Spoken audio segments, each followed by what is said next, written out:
Hello everyone, this is Damien back in 3.21 Crucible League. In this league I'm going to start with Scion, Rain of Arrow plus Artillery Ballista and then later switch into Wardloop. So I got it all figured out and I'm going to show you how I'm going to do that. I have a bunch of informations to give you in this PPT and then I will move on to the PoBs and later on I will showcase a Catarina fight and a tier 16 map with a gear setup which is going to be similar to what we can have in Crucible, just to show you that it does work. But first, this build was inspired by Fuzzy Duckzy's 3.20, 3.21 starter. I adapted his build to a Scion and also my personal preferences. It took me a lot of time to do that, but I could not have even done it without his PoB. So I'm gonna put a link to his videos and channel in my video's description. So first disclaimer, I started Scion only because I want to switch to Wardloop later, once my Atlas is completed, and once I have enough currency. If I didn't want to play Wardloop, I would not start a Scion, right? So this build is not new player friendly, and you can see on the internet, on YouTube, lots of comments when anyone posts a video about starting a Scion. People are like, are you sure this thing can complete the Atlas as a starter? If you don't want to lose your love to PoE, never leak Start Ascendant and report everyone who recommends you doing that to authorities. So there is a lot of stereotypes on Scion. Lots of people think that you can not leak start with it, but if you check PoE Ninja, you will see a lot of people who actually do, so it's just doable. The only thing is that there is just not a lot of information online that you can find about Scion, and that's one of the reasons that pushed me to make this video, just to help people.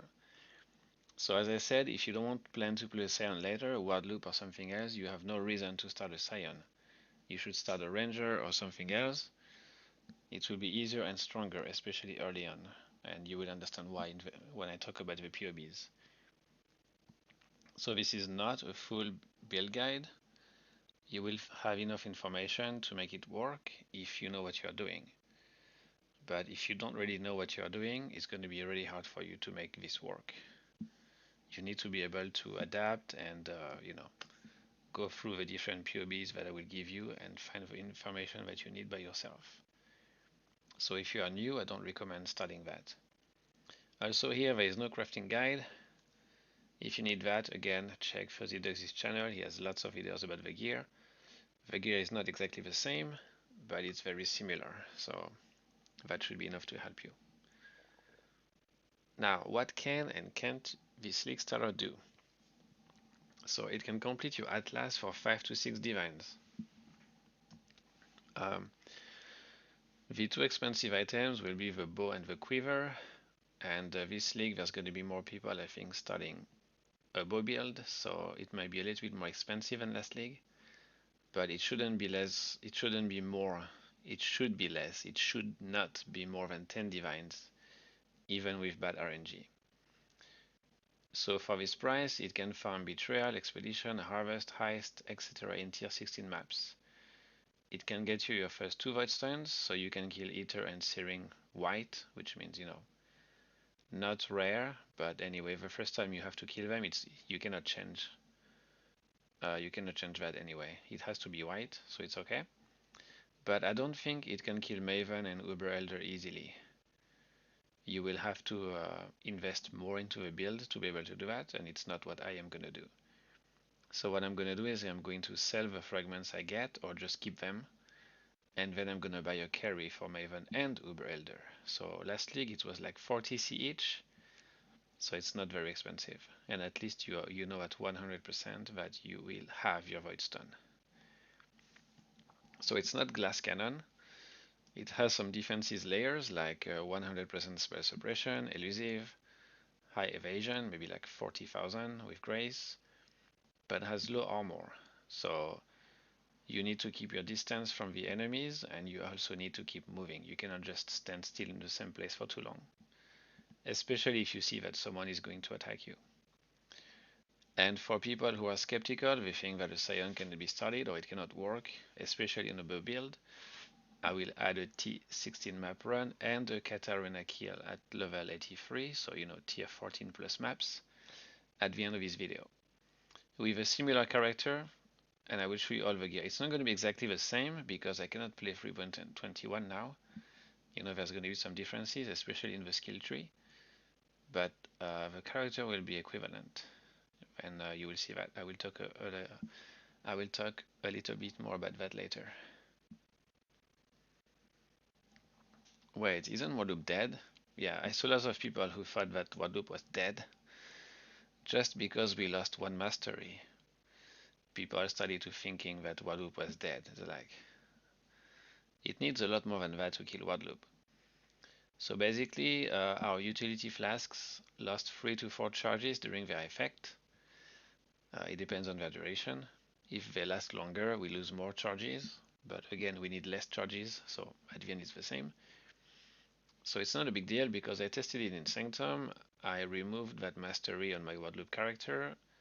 I didn't change anything else and it was still working. It might be a little bit harder to sustain like Diara's flask because it has a very short duration. But honestly, I was already not sustaining it last league because I didn't care that much. If Diara is not on for like 1 or 2 seconds, it's not a big deal. And most of the time when you're in map, you kill monsters, you get enough flask charge anyway. So it's just about Diara. It might be harder to sustain flask if you play on an elementalist, but on a Scion it's super easy. With a Pathfinder Ascendancy, we can have many cluster jewels, and the skill tree we can just go anywhere, so it's gonna be extremely easy to compensate for that. So yeah, GGG will probably kill Wardloop one day because it's pretty busted. You just walk around and kill everything, including what's the name? Invitation, the Feared, including the Feared. But yeah, it's not gonna happen in 3.21. So about the PoBs I'm gonna show you later. The PoB for 3.21 shows the skill tree progression at different stages of the game, which means like before the first lab, before the second lab, etc. But the skills and gear shown are only related to the final tree. I didn't bother listing all of the skills that you need at level 4, level 8, etc. I only show you the skill tree, I only show you the skills and the gear for the final tree.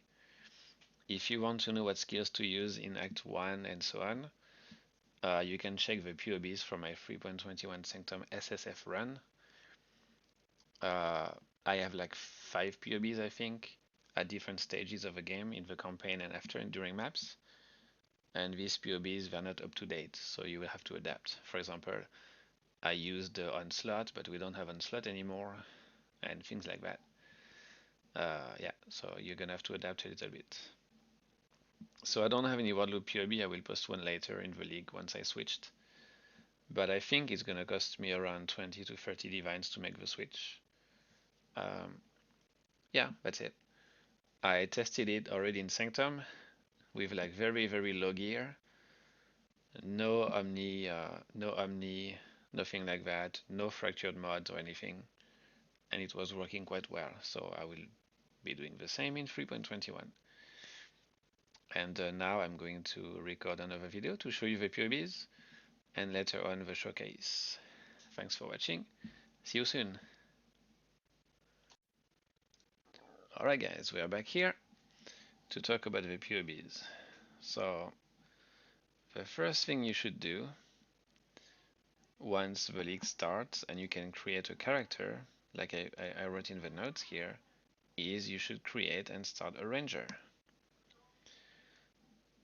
The reason why you should do that is because the Scion does not have access to a bow and bow skill gems easily. It does have access, but you need to buy them.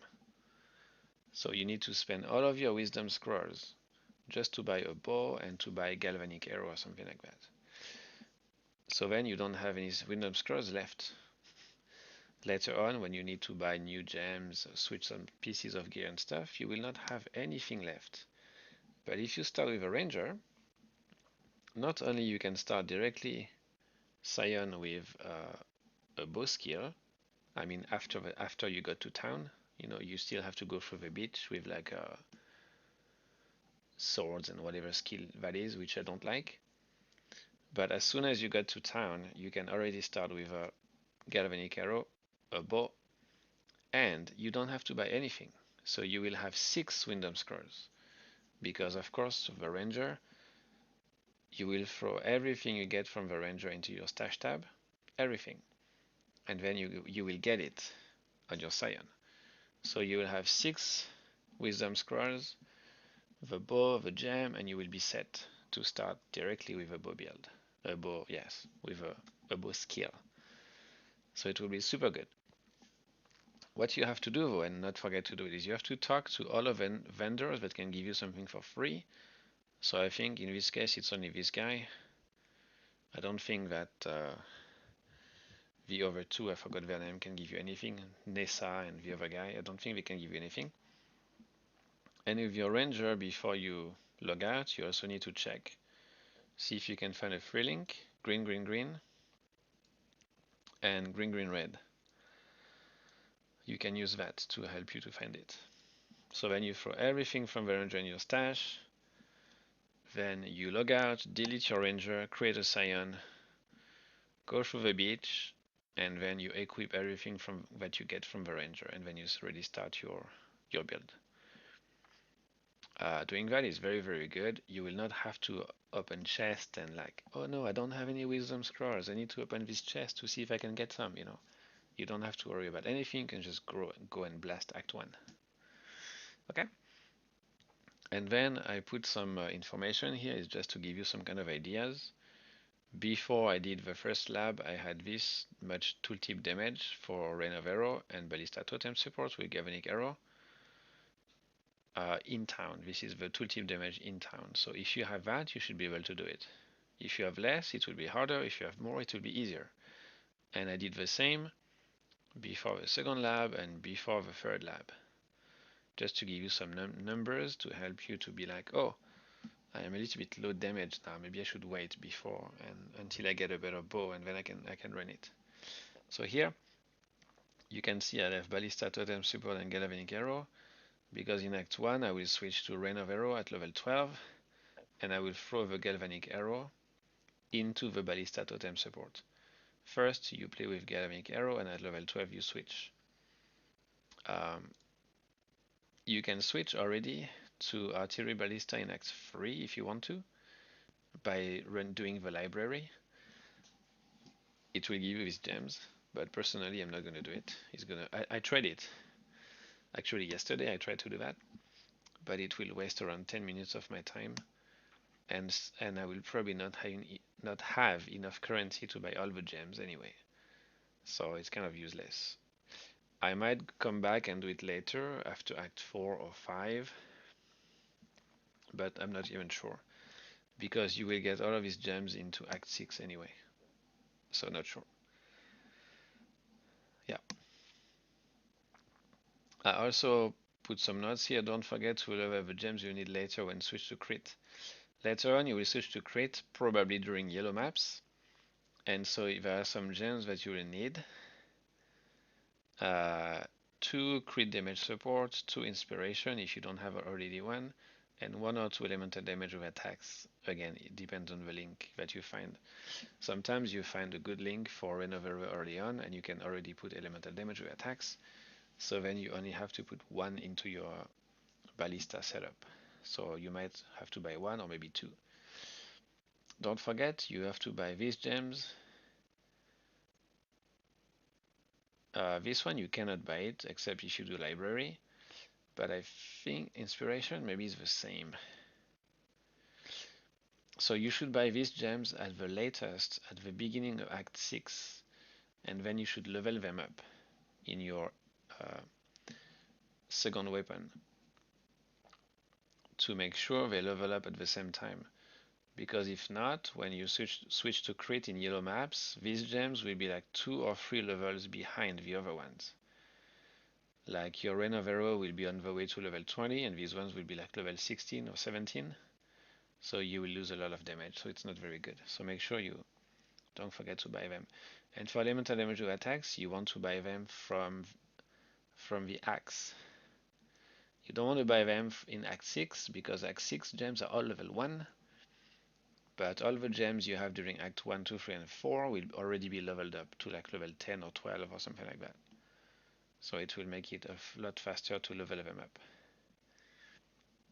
Also, don't forget to buy Blood Rage for Frenzy. Blood and Sand for Adrenaline, no. Because it was removed, so we get rid of that. So I will put Defense Banner instead. I forgot to change the notes. Defense Banner and Mark Support. I think Mark Support is in Act 4, so you don't have to manually apply Mark. You can Sniper's Mark, you can just make it automatic, which is much better, and Life Tap. Because you want your Mark Support, Sniper's Mark, and maybe even your movement skill to be on Life Tap so it doesn't consume mana. It will be easier to handle mana like this. Okay, as I say here, you can go to a library in Act 3 to buy early and save sometime later. You can drop Galvanic Arrow Ballista Totem Support for Artillery Ballista, Focus Ballista, AD damage with attack, or something else if you have a 4-link. So you don't have to swap later, but it will make Act 3 slower, Act 4 plus faster, but you might not have enough currency to buy them. So yeah, you need to decide what you're gonna do. I don't even know what I'm gonna do right now. It's probably gonna depend on the currency that I drop. If I drop enough currency and I have enough damage, maybe I will run library. But if not, I will wait until Act 6. And my goal is to reach maps within 6 to 6.5 hours, including third lab. I'm sure you can do it faster. And as I said in the PPT, I will get my first 2 watchstones by myself, and then I will buy a carry for my Evan Uberlder. Okay, so now that we know how to start, let's talk about the tree. So this is basically up to middle of Act 4. So what we do here, we go down here, we get some damage nodes here. Then all of these nodes are useless. They don't give us anything interesting. Well, a little bit of elemental res here. It's not bad, but not super mandatory at this point. Compared to the ranger, which gains a lot of damage nodes here. That's why the Scion is weaker. But then we take all of these nodes right away. So we go down, take all of these nodes. And that gives you 60 to 65 increased damage, which is a lot. So as soon as you get all of these 4 points, your character will feel much better. When you go down here, take this, more attack damage. Then you go up, take this node. You don't take this mastery because so far we don't have any projectile speed, so it means this mastery doesn't give us more damage. So once we took this, we go down here, we take this, then we go get that. And here we have 2 projectile speed, so then we can take this mastery. After taking this, we take the mastery. Since we get Sniper's Mark in Act 1, you might also want to go this way to get Sculling Strike. Instead of this, maybe. It's a choice you can make. For me, I think I will still go there. And I will take this one later. And then you go up here. Here you have to make a choice. If me, I would probably go for the resistances here first, and then I will get the mana. Because gain 4 mana per enemy hit, it means you don't have to rely on your mana flasks so much anymore. Maybe you can even get rid of 1 instead of using 2 like I do. And then I will take the life, and then some damage here. Be careful with the life. If your life is higher than your accuracy, this node here will not work anymore. So you gotta make sure that your accuracy is always higher than your maximum life. If it's not the case, you can come here and take this mastery earlier. which will give you accuracy per green socket on your bow, so you can get 200 to 300 accuracy rating. So that should do it if you need. Yeah. Okay, that's for the first lab. Then of course after the first lab you have to take these nodes, dexterity and just one passive skill points. It's not much, so if I were you I wouldn't do the first lab too early. Just make sure you reach at least this DPS so you can do it without failing, because if you fail for these nodes it's really not worth it. So you want to go into the lab when you are sure you can complete it. After this lab you get 1 extra point, and you see here that I started taking these nodes here, but you can take them a little bit earlier if you want to. I took more damage here. Here I went to get more mana leech to make it even easier to sustain mana. I got some damage nodes here. You can also take these two if you want to have more chance to freeze struck and ignite.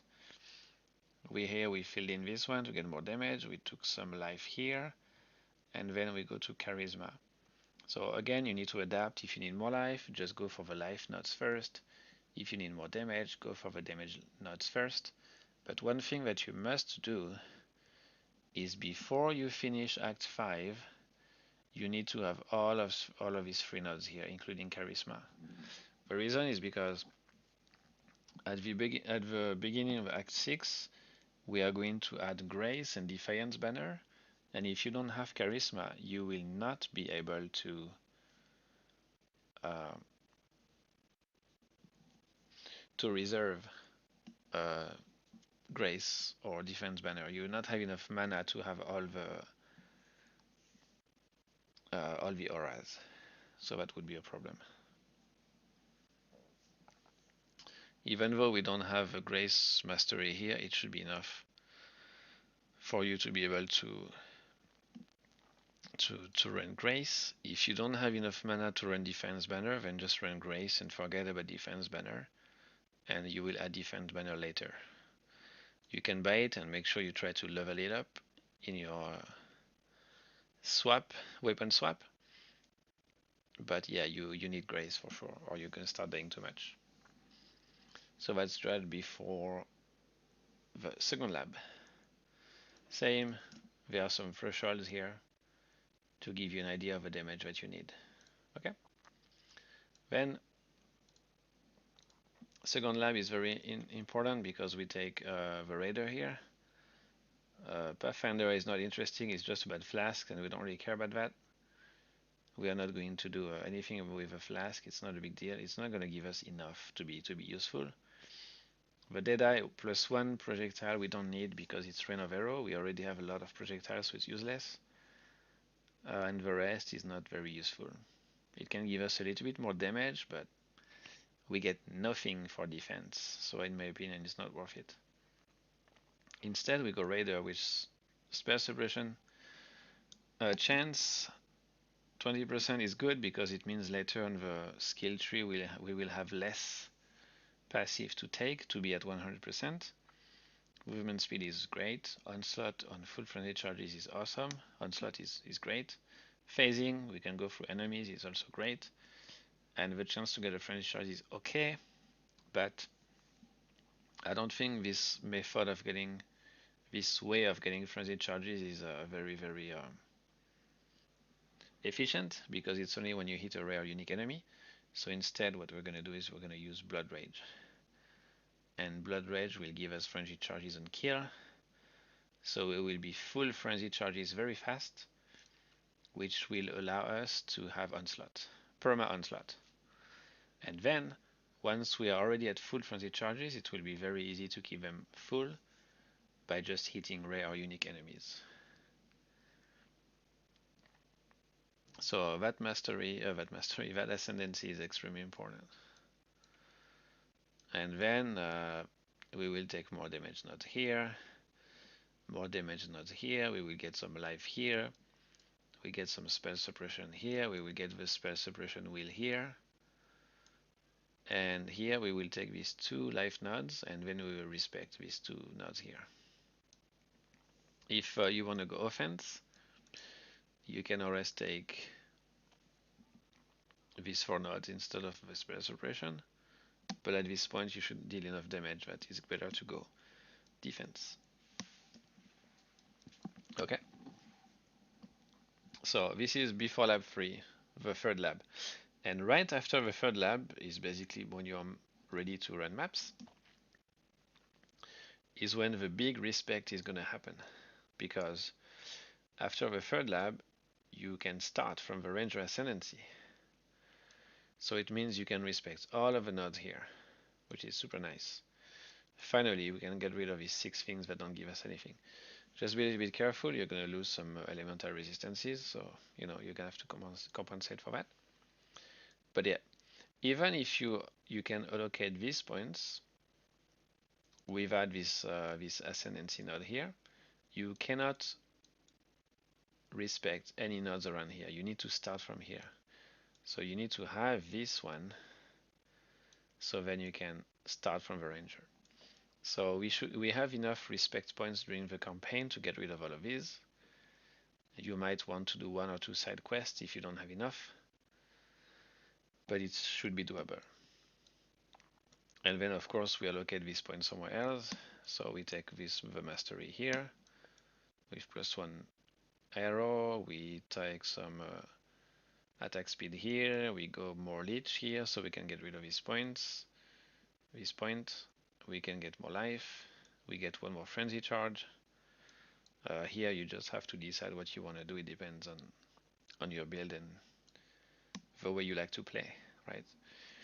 But right before maps, we should already be at 100% chance to suppress spell damage. And thanks to these boots, which are 2C, so you should have enough currency to buy them right even during the campaign. They give us 30% chance to avoid elemental elements while phasing, and because here we do have phasing, so it works. And here we have 20%, we'll be at 50% chance to avoid elemental element. With, well, later, not right away, but later, with the Pantheon, we will be immune to freeze, we will have reduced chill effect, and we can have 60% reduced shock effect. So even if you're not at 100%, it's going to be enough to not get one shot too easily, right? And also these boots give us 100 increased evasion during onslaught. As I said, here we get onslaught when we're on full frenzy charges, so we will have 100% increased evasion. Here we have a 28k, and if I delete these ones, we are at 19. So we lose 10k evasion just because of his boots. So they are very, very, very strong for how much they are worth. Around 2C last league. Right? So this is right before you go to maps. You'll be like around level 69, 68. It depends on you. Right? Not 71. So yeah, it depends on you. But it should be pretty much at that stage. I will probably do some Blood Aqueduct runs to level up a little bit higher because I don't want to start mapping at level 64. I think it's a bit low. But because I'm going to be doing the chaos recipe, so I'm not sure if the item level in Blood Aqueduct is high enough to work for the chaos recipe. If it's not high enough, I would just choose another part of the campaign to run and to level up while getting some gear for the chaos recipe, but I will see. And then there is another tree which is like basically tier 11, tier 12 maps ready. So this is still non-crit. We are non-crit here, but we are a higher level, 84, not 69, 84. So we took more life. We have an anoint. We took all of his new mark and damage nodes here. Well, we don't have adrenaline because adrenaline was deleted, so we don't have adrenaline. We finished this one. We also took these guys here. Here we took aura effect, chance to suppress spell damage. We already took it actually a little bit earlier than that. And yeah, that's it. For the anoint, you can get this one, it gives you crit chance. Or you can go and get this one, which gives you some elemental damage. Just choose whichever you need, they are pretty much for the same, just the more expensive oil is a black oil, so it's not very expensive, like maybe 4C. Okay, and the last tree is the final tree. So we switch to crit. So we get rid of all of the nodes here. We take this wheel here. We take this crit here. We go with a crit here. We take some attack speed, accuracy, and yeah, and just that. And then we get some crit here. We get +1 power charge because we get power charge from assassin. Things like that. Yeah, you can see. So you switch to crit usually after Uber Lab, because without Uber Lab your crit chance will be very low,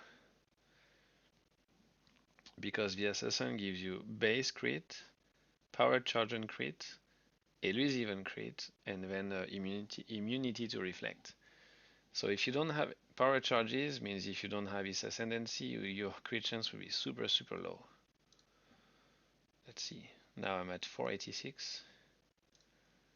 417. Well, it's not very low, but it's lower. That's because I have some good gear here. This is the final gear that I'm gonna get. But if you have a bow that is not as good as this and a quiver which is not as good as this will go down by much more. So right after Uber Lab we switch to crit.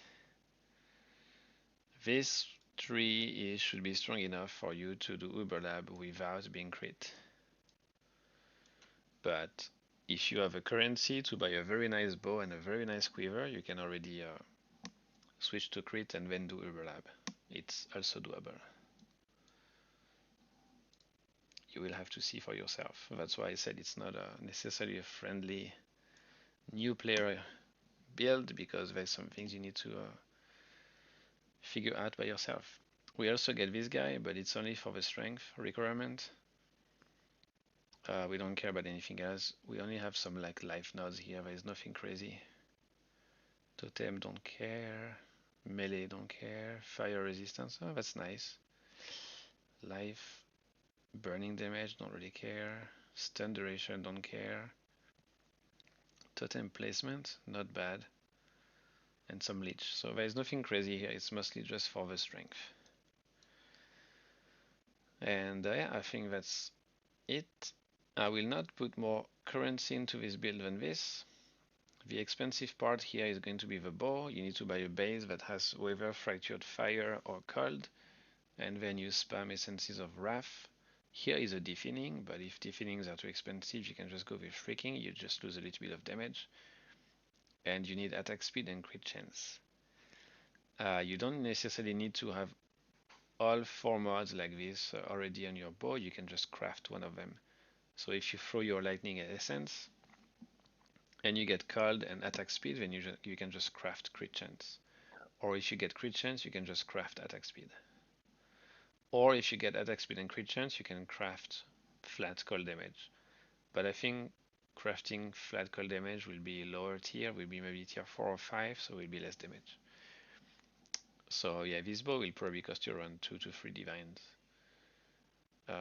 If you craft it yourself, just the base is going to be like 1 divine. And then this quiver is probably also going to cost you one divine.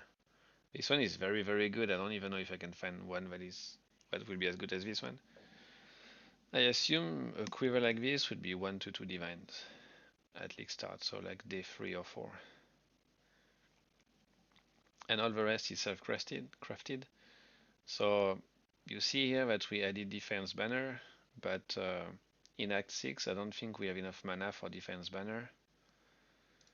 That's because I threw an Essence of Loathing here that gives 10% mana reservation, plus Eldritch Currency can also get you 8% mana reservation. So it's 18. If I did it this one, you see I don't have enough mana, so yeah, I can barely use my skills. So you're gonna have to use at least one essence of loafing. They are usually expensive because you need a deafening. But you see here, I just throw one at this helmet, and I don't have any life. I have low resistance, but it's good enough. Right, I mean it's good enough. I'm at 73 for lightning, so it's not good enough, but it's close. And it doesn't cost much currency to do. Yeah, so don't worry about that because here we have an open socket. We can put anything we want here. I didn't put anything specific because you need to decide. For example, if you are missing some lightning rays, then you just put a jewel that has some lightning rays, maybe some life as well. If your resistance is already capped, maybe then you just focus on damage. So again, it's another thing you need to adapt. And you can find the notes here, you can read them again, and that's pretty much it. If you have any questions anyway, you can always ask in the comment section. And I will now record another video for the showcase. So yeah, thanks for watching again and see you soon. Yep, so there is something I forgot to talk about during my PoB part. It's the fact that I actually added a lot of PoBs here. So to make sure that this build could work, of course I tried it. So I did an SSF Sanctum run, only one. I did another one, but I stopped in Act 4. So I did an SSF Sanctum run, and I kept the PoB before the first lab, before the second lab, before the third lab. Sometimes I save the PoB after the lab, just to make sure I could do the lab before. But it's different parts of the games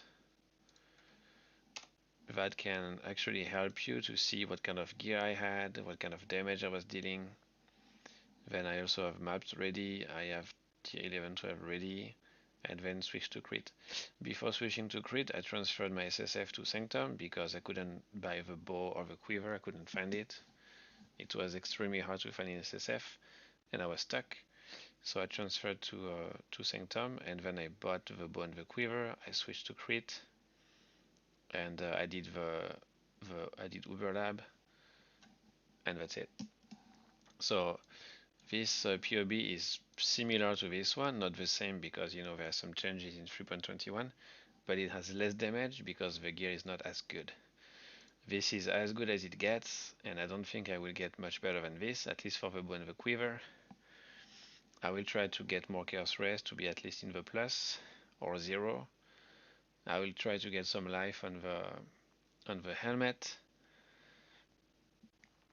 I will probably get some Eldritch currency on the gloves to be able to get rage and something else. Actually, I forgot what I usually get on this one except for rage. So my gear will be a little bit better than this because this is the gear that allows you to farm betrayal and everything. But if you want to be a little bit more comfortable, then you need a little bit more. But you don't need to clear, you just need it to feel more comfortable. That's why I didn't put it here. But I will try to put a PoB anyway. Once the league starts, I will try to put my PoB, so you will see exactly all the gear I have. But yeah, it's going to be very similar to this, just a little bit better, a little bit more life. Maybe some rage on the gloves as an implicit, and some life everywhere where I don't have life. Yeah, this one doesn't even have life, so I will probably get rid of this and then put some life later. But I don't know, I will see. I just wanted to show you that I have all of these PoBs you can check. Of course, it's just for your information because you cannot follow these PoBs. You cannot follow these trees because some things have changed. These nodes in 3.20 and before, I would take these nodes very, very, very quickly because it will give a lot of damage. But now they don't really give enough, so I don't take them anymore. I go this way instead. So yeah, it's just for your information. You can check the gear that I needed and how much damage basically I had. But for the tree, you should really follow this PoB. And yeah, so I just wanted to add that. And yeah, before doing the showcases. Cheers. Alright guys, so this is a Catarina fight, so the showcase. I I recorded the video, but unfortunately my microphone was turned off, so you cannot hear anything. So I'm just going to comment while watching the video. So yeah, this is a Catarina fight. As you will see soon, we are high level 83, we should be. Yeah, so monster level 83, so this is the maximum level we can get. I will show you the gear after doing the video. We show the gear, and my game is on, so technically I can also show you. Yeah, the quality is not very good because yeah, I'm not a professional YouTuber. I'm just doing that to help. I don't plan to make a career out of it, so I didn't invest into material software or anything like that.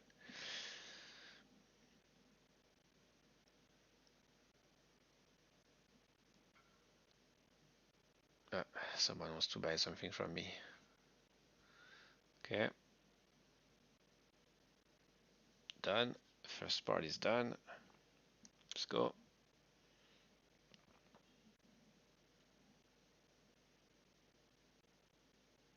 This part gives a lot of XP. Like when you are leveling still, like even up to level 90, this can give you like 20-30% XP. It's a lot of XP.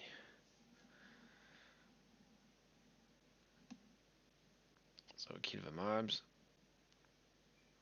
Go to the next part of Catarina. The reason why I trust Catarina is because I think I'm going to be farming it, so I want to show you that this build can do it. And it's also because I think it's not that an easy, it's not an easy fight with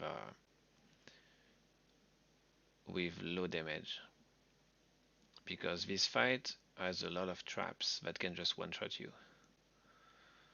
You will see in sometimes I'm close to die, but I have enough defenses to not die. Yeah, it's a bit slow, but we can still see the first phase. Then Rin is out. We have to kill Rin. Her life is going down quite fast. Okay, that was the easy part. Then it's the hardest part. You have to kill her many times.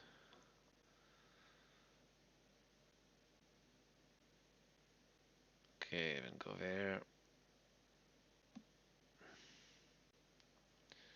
Okay.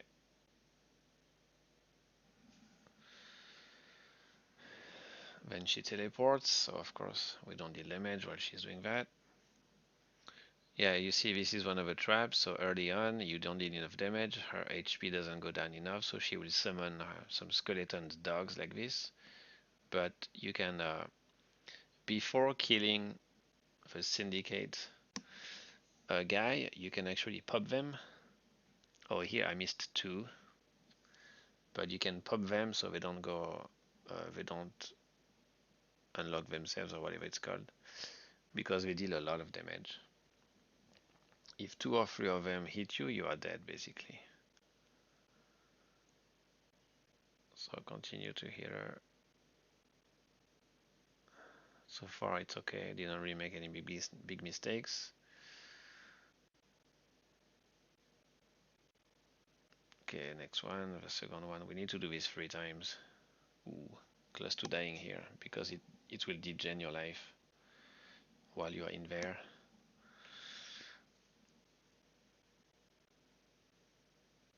Same, not enough damage, so I have to pop these things. If you kill the syndicate, then you cannot pop them anymore, so you need to pop them first.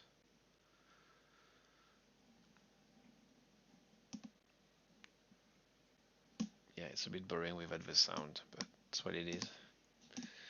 I don't really want to spawn another Catarina and record again.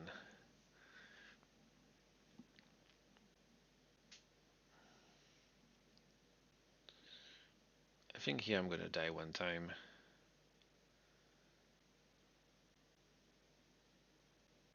Yeah, I think soon. She's gonna do some attack that I know can one-shot me, but I didn't have time to flame dash. Or maybe it's later then. I didn't have time to flame dash. See her life, yeah, here. I should have flame dashed, but I didn't do it. Anyway, you can see that her life goes down very fast once I have all the buffs. So we died one time. It's not a big deal. Yeah, I just killed one guy to get some frenzy and power charge. Yeah, you can do that as well. Keep some enemies alive, so then you already get some buffs before you go back inside. It will make it easier. Because if you don't have frenzy, power charge, onslaught, you are way weaker. Yeah, here I even get elusive. But here you see I only have 2 power charges, so no onslaught. So dying is not very good, but it's what it is. And here we're gonna be at the last part. She's full life and I have no buffs. So there's gonna be a lot of walking around, dodging, pulling down the ballistas, firing at her. And you see her life goes down quite fast. But it's this thing in the middle is also annoying because if it touches you, it's a lot of damage. So you always need to be moving around.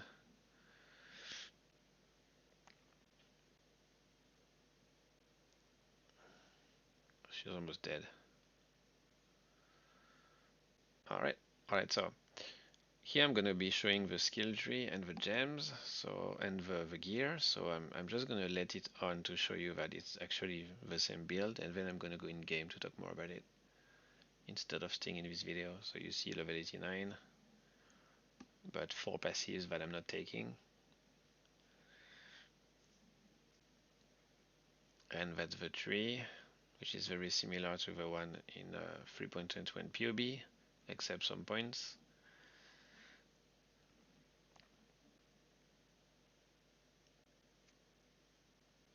So there are some points that I took there. Yeah, these 4 points I took them anyway, even though they are not going to be here next league. But next league I'm going to be having 25 movement, 25. Yeah, not 20. Yeah, 25 attack speed and some other nods up there.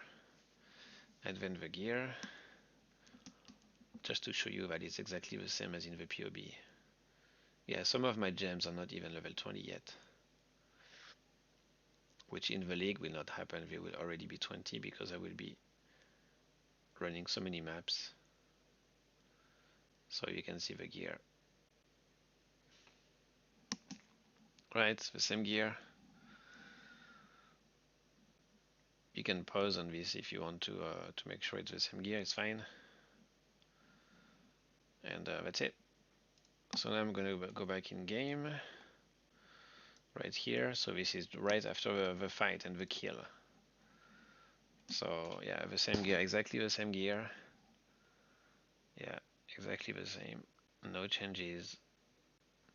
Missing one gem here, which is not very good. Some gems are not level 20. It's the exact same tree. So as I was saying there, I took these nods, but actually I think it's okay because later on I'm gonna have 4 nodes here, plus these nodes are gonna give me some attack speed, plus 2 arrows, and there's gonna be another 3 nodes over there that will give me more damage. So at the end, the damage should be quite similar to right now, to what it is right now. And there's 4 points that I didn't take. So technically here I'm on level 85. In League I think I will be a little bit higher than this. And my tooltip here is, it's not in town. Okay, it's like if I was in my hideout because all of the 4 auras are on. So it's around 36k for Rain of Arrow, and it's around 32k for Artillery Ballista. And that is enough. By dying only one time, you can sell all of your benches, you can do everything you need to do. Even if you die twice, it's still okay. Maybe even 3 times. You can still sell everything you need and make some currency. So here we dropped a flask, but if you drop a helmet, it's like POG, because next league is going to be super expensive, I think. Because it's going to be rarer. And if you drop a scepter, it's also good. And then you can also use these things to unlock some very good crafts that you could even sell on TFT if you want to. So yeah. So that's all for this video. First, I want to show you the tree. So the tree, I'm just gonna go like this to get Kirak missions, and then maps. Then I will probably get one side of these, maybe two. I'm not sure. Then I will go full essence because we need them to craft the gear. And then I will start taking some betrayal nodes, or I might just go to expedition because expedition nodes are a little bit closer. And once I have enough currency, I will kind of like refund some points and then go to betrayal. I think it's what I'm gonna do, but I'm not sure yet exactly. I'm sure about the beginning, the maps and essences, but the rest, not sure entirely. We will see how it goes next league. Anyway, thanks for watching, and see you soon.